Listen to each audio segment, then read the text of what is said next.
రాజేష్ గారు, అనిల్ గారు, రాజేష్ గారు, ఫస్ట్ ఆఫ్ ఆల్ ట్రైలర్ ఎంటర్టైనింగ్గా చాలా బాగుందండి. All the best. అండ్ ఈ సినిమాకి సంబంధించి ముందు 21st డేట్ అనుకున్నారు, ఇప్పుడు 26th వేశారు. అండ్ ఇంత హరీబరీగా కొంచెం మీ ప్రమోషన్స్ కూడా మీకు టైం లేకుంది. సో హరీబరీగా నడుస్తుంది పోస్ట్ ప్రొడక్షన్ వర్క్ కూడా. సో ఇంత హరీబరీగా రిలీజ్ చేయడానికి ఏంటి రీజన్? ఏమైనా ప్రెషర్స్ ఉన్నాయా మీకు ఈ ప్రాజెక్ట్కి సంబంధించి? చాలా ప్రెషర్స్ ఉన్నాయండి సినిమా సూపర్ హిట్ అవ్వాలని. సో హరీబరీగా అనేది సినిమా లేకపోతే ఇండస్ట్రీలో అది సినిమా కాదు. క్లియర్గా చెబుతాం. లాస్ట్లో ఎనీ మూవీ పోస్ట్ ప్రొడక్షన్ అంతా కూడా ఎందుకు జరుగుతూ ఉంటుంది హరీబరీ కాదండి. లాస్ట్ మూమెంట్ వరకు చెక్కుతూ ఉంటాం, ఏదో ఏదో ఉంది, ఇంకా ఏదో చేయాలి, ఇంకో అంతే. అంటే ఈ సినిమాకి సంబంధించి ఇంకా ప్రమోషన్స్కి ఎక్కువ స్పేస్ ఉంటే బాగుండేది, ఇంకొంచెం జనాల్లోకి వెళ్ళేది అనిపించిందా మీకు ఏమన్నా? అంటే బాగా హెక్టిక్ అయిపోయింది కదా మీకు.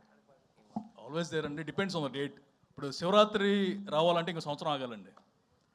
డేట్ కోసం అని చెప్పేసి కొన్ని కష్టపడాలి అంతే. It's not hurry burry. మామూలుగా 8 గంటలు పనిచేసేది మా వాళ్ళు 20 గంటలు పనిచేస్తున్నారు.